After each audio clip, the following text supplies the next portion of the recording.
And you're not choosing. Instead, what we're doing, we're reading from a script that was passed to us by our parents and our peers. Well-intentioned, they thought it was the best.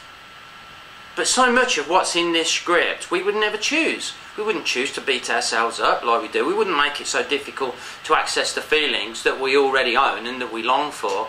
We wouldn't have things in there that says, well, first of all, you've got to be a certain shape to be pretty. You've got to have a certain number in the bank account. Think about it with our children, yeah? Whether you've got children or not, you imagine if you've got a child, and your child comes up to you and says, Mummy, Daddy, you know, what do I need to be successful? Well, you're going to say to that little child, well, just be yourself, darling. Just be who you already are. You know, we've got this saying that we use in the work that we do, you know, that says, well, you know, I am there. You know, and people go, whew, so you're there already. Well, you imagine little Jimmy or Susie again, your child comes up to you, says, Mummy or Daddy, what do I need to be there? Again, you're not going to say, well, you need to go out and conquer companies. You're a little sweetie, but I'm sorry, my dear, you're the wrong shape. You need to be a different shape, or you need more money, more pennies in your piggy bank. You're not going to say that.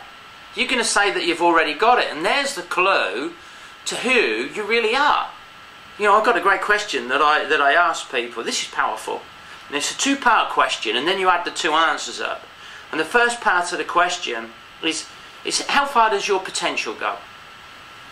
And then people say, well, it just goes on forever. It's limitless, or it's infinite. I say, correct, I agree. Right, so we've got infinite or limitless, yeah? That's the answer to the first question. Second question, when did your potential start? Well, it's always been there, my potential.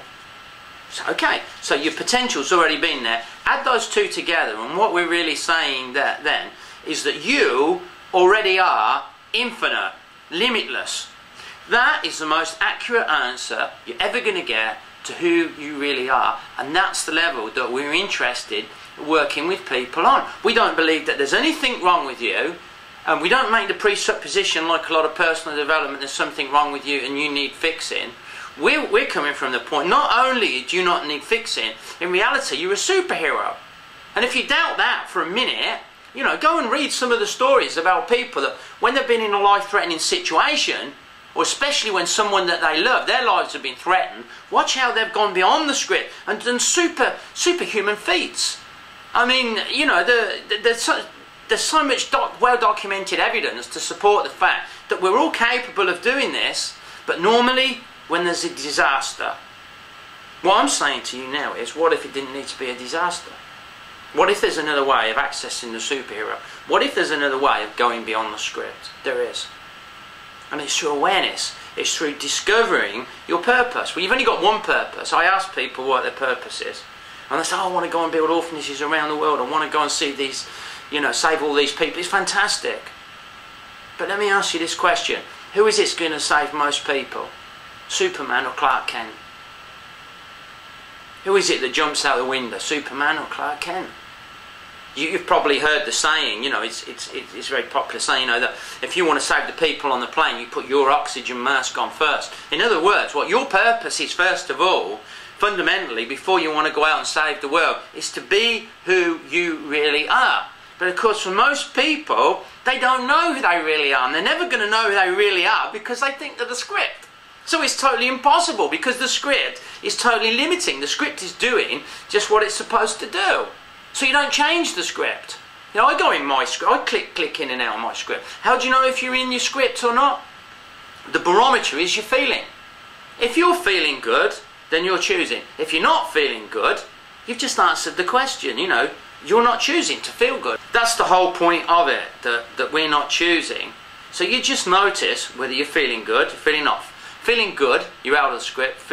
Not feeling good, you're in the script. It's as simple as that. And you don't need to change it. You see, this is where the civil war happens in your head. This is where it happens. This is where we've got conflict. They say, I shouldn't be doing this, I should be doing this, I shouldn't be doing that. And we don't work on that level with people. We work on the level of consciousness, and you don't change behaviour on the level of behaviour. You change it on the level of consciousness. You don't change the tide standing in the sea. You have to go to the moon. That's a brilliant example of changing behaviour. When you get it on a consciousness level, that's when the alcoholic has the last drink. It's when the addict has the last fix. It's when the criminal commits the last crime. And they all then become instantly cured, never go back to how they were, and they want to go back and help other people. It's something that happens on an awareness level. By then, you know, they've had all the emotional blackmail, the family's left, they've lost the money, they've lost their business, none of that did it. But one day something clicks for them, and that's the level that we're working on, but I can assure you, it's not on the level of behaviour, and it's not in the script.